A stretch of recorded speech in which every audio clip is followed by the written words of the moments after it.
Author opinion of Dennis Keen at the History, Geography and Architecture, Culture and Life Manners of Kazakhs in the program Discovering Kazakhstan.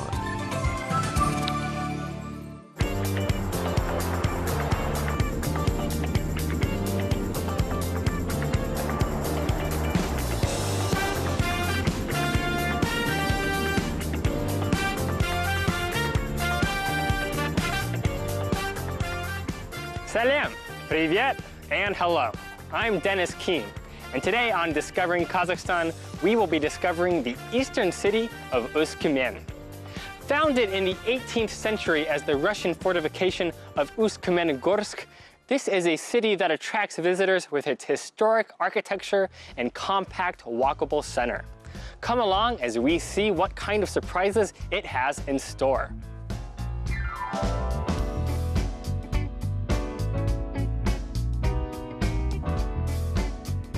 My guide in Usk-Kmen would be Tanya, a lifelong local who knows the city better than almost anybody.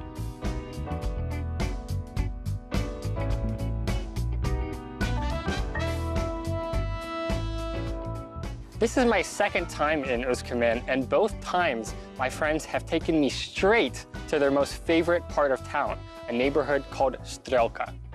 That's right, and the reason we call it Strelka because it's a Russian word to arrow, and the reason is when you look at it from the map, you can see that it's the body of land that goes towards the river, and it looks like arrow from the map. It's kind of a pointy little island that's just one little part of the city, but here you have the most beautiful view of Usk-Kmen's kind of most valued resource, which is its rivers. That's right. And we have the place where two rivers, it's a sacred place for many nations and for us as well, because two rivers, the river Ulba and the river Tish, meet here. And in many cultures, including ours, there is a custom to make a wish when you are at this place, because it has a very powerful energy. And you can actually see here exactly where these two rivers meet, right? So like the water of the Irtish, looking at it, is very calm, is very clean, whereas the Ulba is kind of a little bit muddier, a little bit murkier, a little bit wilder. And there's almost a line running here that we can see. So you're saying if we come to this confluence and we make a wish, it'll come true? That's true, yeah, for sure. Okay. You should try. Okay. I know you're not supposed to give away what you wish for, but I wished for world peace. Nearby, in the same Strelka neighborhood, is an iconic monument dedicated to just that, to peace and to those who've been lost in war.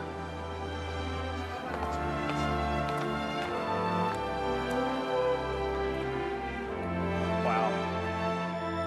Every Kazakh city has some kind of memorial for World War II, right? But I've never seen anyone that is this tall. I mean, it's really impressive. It is very impressive. We call it Stela. It was built in 1995, and it's very important to our citizens because most families had a chance to participate in the construction because they could donate even a little amount of money in building of this monument. And when we come here, we feel that pain, I think, that our grandparents, great-grandparents had to bear. And we can see the numbers, and this numbers show that about 91,000 people from our region, we lost them in the Great Patriotic War. That's really terrible. Yeah, I mean, it's really hard to process just, you know, how traumatic of an event this would have been for this province. At the same time, you can understand that the people who survived and the family members would want to kind of honor those people who were lost. And so I guess that was the 50-year anniversary, right, in 1995. That's true, yeah. When they must have collected this money and built this monument. And you couldn't ask for a more impressive monument and a more kind of resolute standing monument that is going to pay respect to these people for many generations forward. Because at the end of the day, that's the message that people always say is like, we can't forget about what happened. That's for sure, and we should never forget, I agree. Yeah. What really makes an impact on you is looking around the monument. There are lists of the different provinces and, or that is kind of regions or counties and cities within eastern Kazakhstan, and you'll see thousands of people from each place were lost. So no matter how small the village, the war had some kind of impact. And you know, that's why it's made an impact on this part of the city of Usk-Kmen.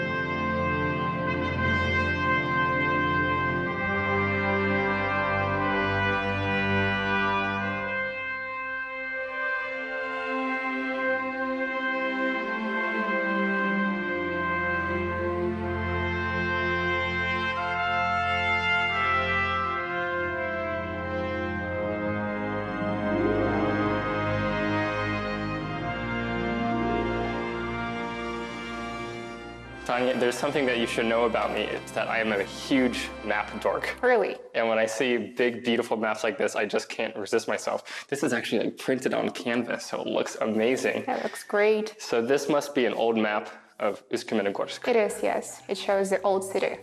But it looks a lot different than modern maps I've looked at. It does, yeah. The river is really different from the way it is now. Because here, this is the Irtysh, right? River, which we saw when we were on the Strelka. That's and right. this is the second river, right? The Olba. So I guess over time, it seems like they've really changed their course a little bit. They sure have, yeah. And here it's different that we have this separation here between the island, the fort, and the city itself. Now, hold on. You didn't tell me before that the fort was on an island. Yeah, that's true. So they actually made this moat right They here? did. It doesn't exist now, but it used to be there to separate it from the...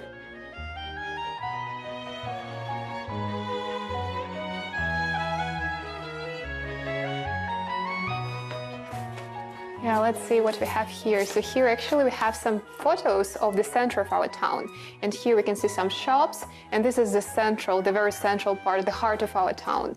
And in the heart of our town, we have park that is now called after Kirov. And Kirov actually has been a very important figure for the history of our town because in 1935, he gave here to give a speech to inspire people in our town to grow harvest, to work hard for the well-being of the nation, and a lot of streets and shops and buildings are connected with his name. And so it sounds like a very kind of communist speech, like go be good workers, my comrades. That was his main mission here, and I think he did a good job because people were so inspired by him that they actually raised a lot of harvest after it, and everything went up And then they made after a whole his visit. Kirov Park in his honor. Actually, we are going to see Kirov Park that was built and constructed, inspired by Kirov and by his speech. Okay. I think you'll like it a lot. Is it far from here? No, we're going just to walk a minute and you'll see the beauty of this park. Let's go check it out. Let's go. Yeah.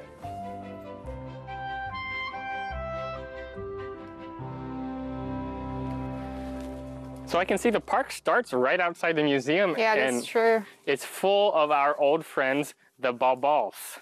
That's right. I heard that you can see them everywhere in Kazakhstan. Is it true? Well, they used to be kind of scattered out on the steppe. So when you would drive out through the empty kind of landscape of Kazakhstan, you could run across a lot of these sculptures. And now they've mostly been moved to museums like this one so that people can see them and learn more about the ancient history of Kazakhstan. So these guys... What do they actually represent? Well, it was kind of a mystery at first because it depicts these kind of men with these mustaches, right? And a lot of them are holding these kind of mysterious cups, and they've got these swords. And as far as scientists have figured out so far, what these balbals are is they are kind of grave markers for ancient Turks. It's really exciting. Yeah, so I mean, that means that this history is going back hundreds and hundreds of years to before Kazakhs were even Kazakhs, when there were just various Turkic tribes roaming around on the steppe. So you're really touching the history here. Yeah, and it's nice to have a kind of sculpture garden outside in front of the museum, so even if you can't go inside the museum, you can come out here and get a little slice of history.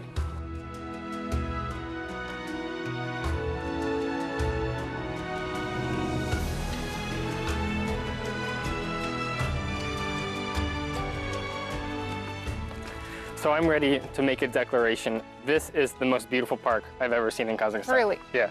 Like hands down, this is the coolest park here. I know they do a lot of work to maintain it. Gardeners are really professionals. Whoever's the gardener here, I think, needs to get a prize. Yeah, we need to find him and say it to him, yes. We need to give him some flowers. Some flowers. Because I mean, this is really an amazing place. Everything is perfectly manicured and managed. I mean, even just looking at these flowers, every last petal on there is perfect. Yeah. Sometimes I've been through parks in different cities in Kazakhstan, and they could use a little bit of work, but you can see they're really trying hard.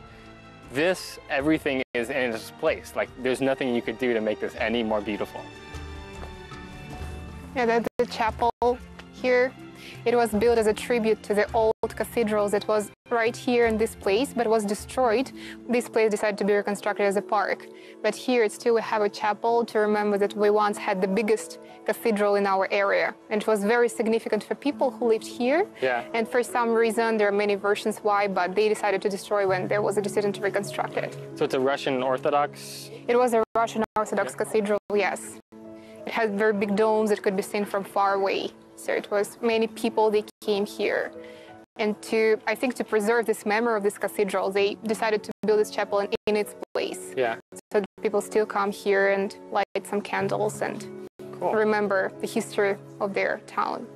So here you can see the picture of the cathedral, of Pokrovsky Cathedral that I told you about, that had been destroyed in 1936. And this is what it looked like. It was a huge one. It took a large area of this park. Yeah, it must have been beautiful. Yeah. And so they've built, in addition to the chapel, they've built this kind of canopy here. It's construction like a tribute for people to remember. This is awesome. And you can see some bells up there. Yeah. I wonder if they maybe ring those bells on special holidays. They do, yeah. Beautifully built. They are. Yeah. This whole construction, I mean, it really does honor the memory of that church in the right way, because I can see from the picture that it must have been such an important part of this community, right? And now it's gone, but this is kind of here in its memory. We still have, And what I like is that you can just take a few steps and you can see that huge stone. And when this cathedral was blown up, for 2 more years they were trying to make use of the stones that are left from those buildings. And this stone is actually the part of the foundation of the basis of that cathedral. Oh, wow. And it's very interesting because one more stone and some stones of the church are in the construction of the building of our railway station. And another stone is the foundation of the oil refinery. So they recycled everything. Yeah, they use it. And I think it has a lot of energy. It bears a lot of energy because it once used to be the foundation of the biggest cathedral in the area. So that's crazy because I wouldn't have known that. Like if I was just walking through this park, I would have just thought that it's just some kind of stone, you know? Because it's here, it's very kind of unremarkably sitting here underneath some trees, but this is actually a very important part of it. It's like hidden, and you feel the energy, I think, of this place, of this. You know, Tanya, I mean, this is such a beautiful place to walk in this park. There's this classical music playing, there's these beautiful landscaped gardens around here. Tanya? Tanya! Hey, Dennis, I'm here! What the heck are you doing all the way over there? Come here!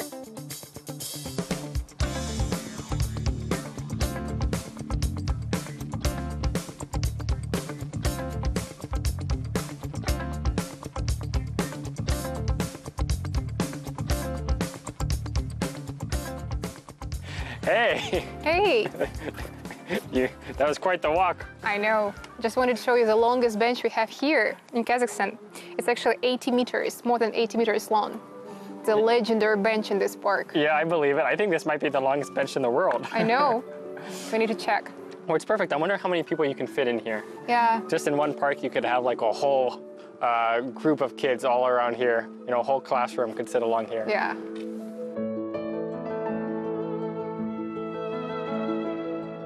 Remember we were at the museum and I told you about Kirov and how important he is for our town. Here we can see the monument that was raised in his honor. And it's really cool to see it here because when he came here first and gave his speech in order to motivate, to inspire our people, it was a milestone in our history because people really needed to hear that they are moving somewhere. And even his posture here, we can see raising his hand, how he really could motivate people to work hard to do the harvest. And the quote here itself is very interesting. So it's very difficult to translate it from Russian into English, but it's something that people needed to hear. And I think even now when people are at the moments of despair, they come here to look at him and to know that they're moving somewhere. That's why we still have it here. The quote is something that popped out to me because normally when you see these kind of communist statues, they have these kind of very short cliche slogans like forward to communism. But this one, it's this very colloquial speech, it's this very powerful speech where basically what he's saying is that people, you know, we've accomplished a lot here, but we want so much more in our lives. We're going to keep trying to do whatever we can to live a good life. And this is like a very big paraphrase. It's very hard to convey actually what he's saying, but it's clear that he had like very big rhetorical skills because you could see the way he's standing in the statue, and you can just imagine that there would be this crowd below him and everybody's cheering, hurrah, hurrah, and it must have made a big impact on people.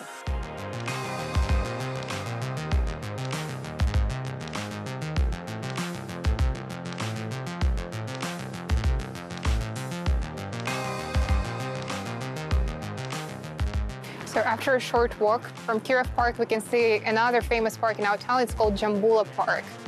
It's another famous place with citizens to come and rest and enjoy the nature and landscapes and flowers. So it's really a city of parks because we've only come like 2 blocks away from Kirov Park, and already you have another one. Yeah.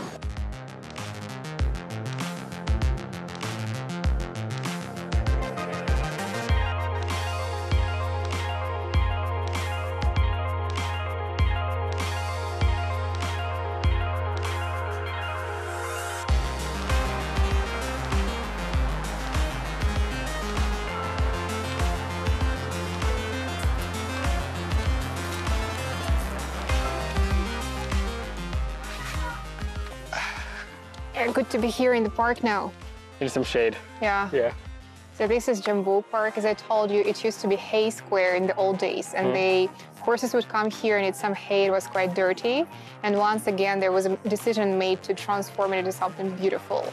And for many years it has been the center of entertaining park. Famous singers and some performers, they came here and gave their performances. So people danced, enjoyed themselves. So again, the second park to rest and to let themselves go. Do you remember coming here when you were a kid? I do. It used to be a zoo for some years, and I remember this park mostly for being a zoo. So we came here with my family to see the animals, bears and cows, and so it's gone through a lot of different chapters in its history. It's kind of hard now to imagine that this was a dusty lot because just like Park Kirov, it's immaculately landscaped. There's flowers and lawns and benches. Nice music, Yeah. The music is something that's new for me because I've never been to a park where they have like classical music playing in the background, but everywhere we go, in our town, yes, it's quite common when you come. Just to relax, I think it makes you feel calm and you can distract yourself a bit from your work. That's why they play this music. Here is a monument to Jambul, a famous Akin, and the park was named in his honor a year after he died. So in 1946, I guess, 1946. Yeah? Which is logical because Jambul actually became famous for a poem that he wrote in the 1940s, right? During World War II. That's true, he wrote this kind of ode to the bravery of those who were caught in the siege of Leningrad. And so Jambul became famous throughout the Soviet Union. So even though he's not from Uсть-Kamenogorsk, he still actually is famous here, right? Everybody throughout Kazakhstan knows him, knows who he is. And he has a kind of position of honor here in the center of the park, in front of this beautiful conifer tree, honoring kind of the life and the man of Jambul Jumbayev.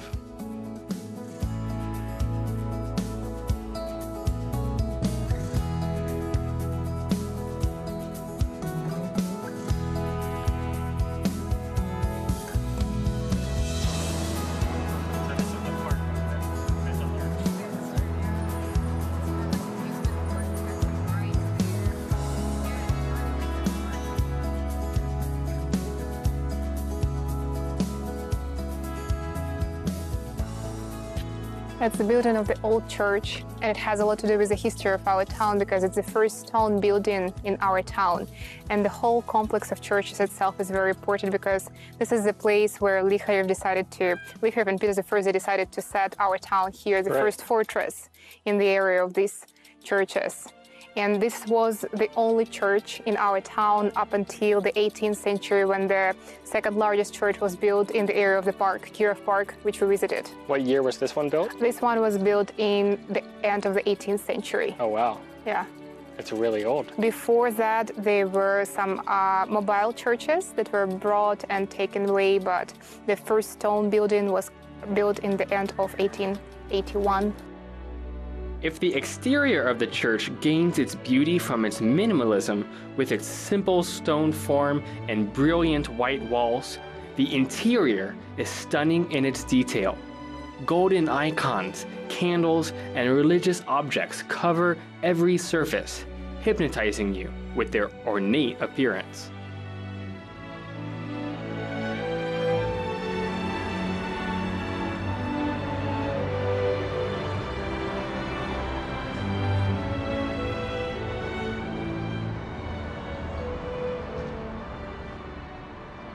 So now we're at the center of the central square in our town, and right here you can see the monument to Abai, It's very important to our culture, and I think almost in every town we have a monument dedicated to Abai. Sure. He was the greatest poet in our history, and it's very important for our region, especially because he was born in eastern Kazakhstan, so it has some connection with people here. Yeah, so this is kind of his homeland, right? Yeah. Like this whole part of Kazakhstan is Abai's land. And he really is everywhere in Kazakhstan. It's true. There's Abai squares, Abai streets, Abai statues. He is kind of the domineering cultural figure of his time. Yeah. And so I see that along here to kind of enlighten the people with Abai's words. They put these small little pyramid monuments with various kind of aphorisms, we could say, some nuggets of wisdom. So we can walk along here and see what kind of advice Abai has for us.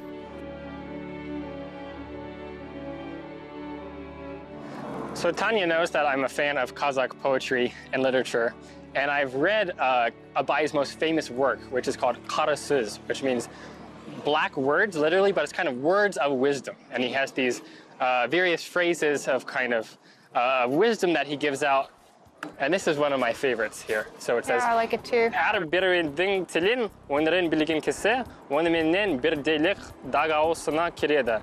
So what it basically means is that if you learn somebody's language and culture, that you kind of become part of that culture yourself. For sure, I can relate to it.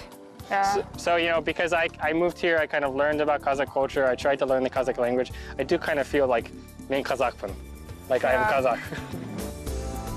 Having explored the center of town with its churches, parks, and squares, we headed out to a part of Özkemen that many visitors never get to see.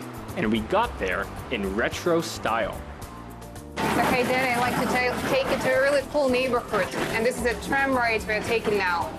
So have you heard about tram system? This is a very unique tram system that we have in Kazakhstan here. I've heard a lot about it. This is actually kind of legendary, is the Özkemen tram, because it's the only one in all of Kazakhstan. And before, a lot of Kazakh cities had these old trams, but city by city, they've died off. But here, it still remains. Yeah. And it's really popular, actually. It is, yes, you see, it's full. So Sunday evening, it's full of people going places.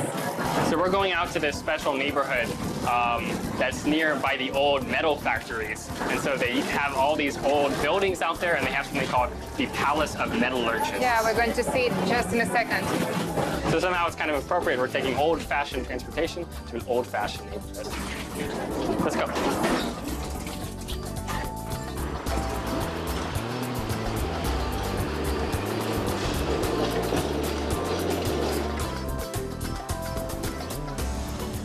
So right behind us is another masterpiece of architecture in our town. It's the Palace of Culture.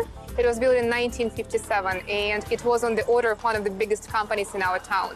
And this company is still functioning. It's called Kazink. They produce lead and zinc and other metals. Okay. And the original purpose of this building is to enlighten the people in our town, and still they conduct different performances, dances, and many other stuff. So it's called the Palace of Culture, right? That's true. Which is something that you find in a lot of these Soviet cities. They weren't palaces for the royalty, but they're kind of palaces for the people, where you can go and get some kind of enlightened entertainment.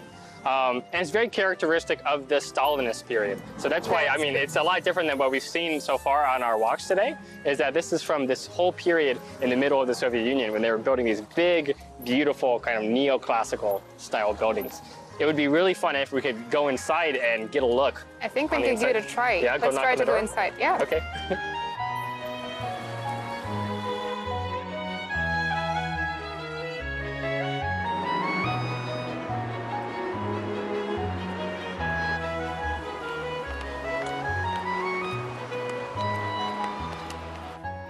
So finally we are inside the Palace of Metallurgy. I'm so excited to be here because I think the last time when I actually was here is when I was a kid, because I used to come to dance classes here.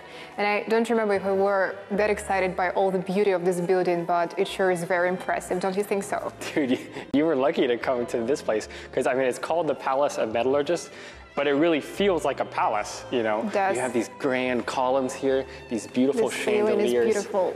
But the best part here is this amazing painted ceiling all the way up there. You have this depiction of a young Kazakh bride swinging on this kind of Kazakh swing over here. You have some Olympic athletes.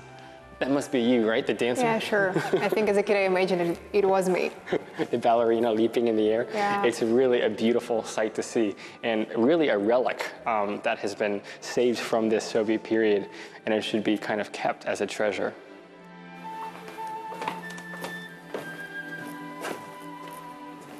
Tanya, this is amazing. It is. Look at the beautiful ceiling. It's actually, I think it's the first time I've been here. You've never actually been inside this hall before? I don't think so. I don't remember. This is so cool. So up at the top of the ceiling here, you have an original mural from the Stalinist period, which means in the middle, they're showing this Stalinist skyscraper from Moscow. And you have the original seal of the Soviet Union. You have all these red flags waving. It's like we're frozen in time. It's like we've gone back to the 1950s when they built this place. I imagine how inspiring it could be for workers to come here to watch some shows, some performances, to look at this beauty, and then go back to work and bring something to their lives. Right, I mean, that is something that was different. I think that was really cool, that I respect about the system, is that they really tried to enlighten just regular workers. So even if you were just like working at the lead factory and just come in, you could come to this beautiful theater and see like a fine performance, right?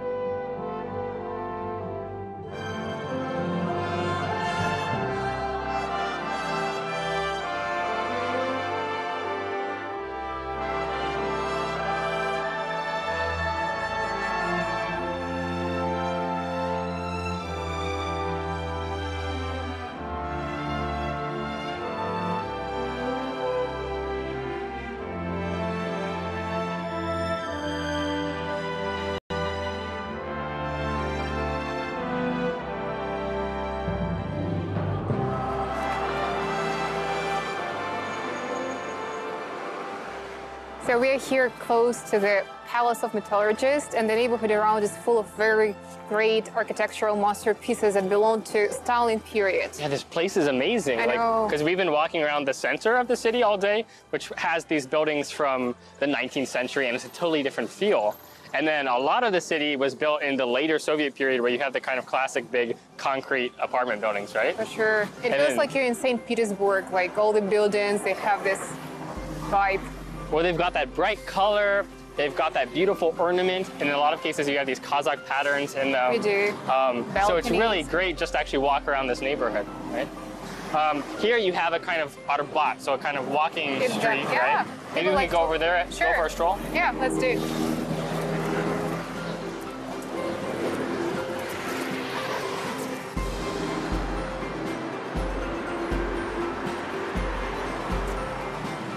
You know, one thing I love about public spaces in Kazakhstan, kind of pedestrian streets like this, is that people use them. Like there's always people out here on the streets in the evenings.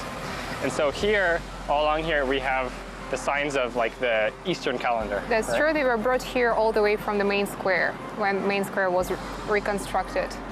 And actually this is my sign, so monkey. I'm a monkey according to Eastern horoscope. And this is like a very ripped monkey. Look at that guy's muscles. Yeah. Looks scary. So along here we have each of these 12 animals. Can you guess what I am? So in the Chinese calendar, I'm not that sneaky. In the Chinese calendar, I'm a dragon. Okay. But this is the Kazakh calendar, which is actually a little bit different. So in the Kazakh calendar, I am a snail. Yeah. Look at him, he's so cute. It is. Yeah. So this like is me. you. That's me right there. So it's kind of a cool place to come and learn about the Kazakh calendar, Kazakh worldview, this whole way of life. And in the evenings, it's a wonderful place to stroll, kind of be with your friends.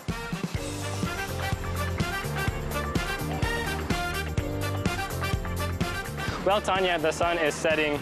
I feel like we've walked pretty much all over town. We've seen rivers and churches and the charming parks of this city. And I understand why you love your hometown of There's been many great places. I'm glad you liked it. Thanks for showing me around. You're welcome. You're a great guide. My pleasure. Thank you guys. You're a great audience. Until next time, Salbon, Baka, and goodbye.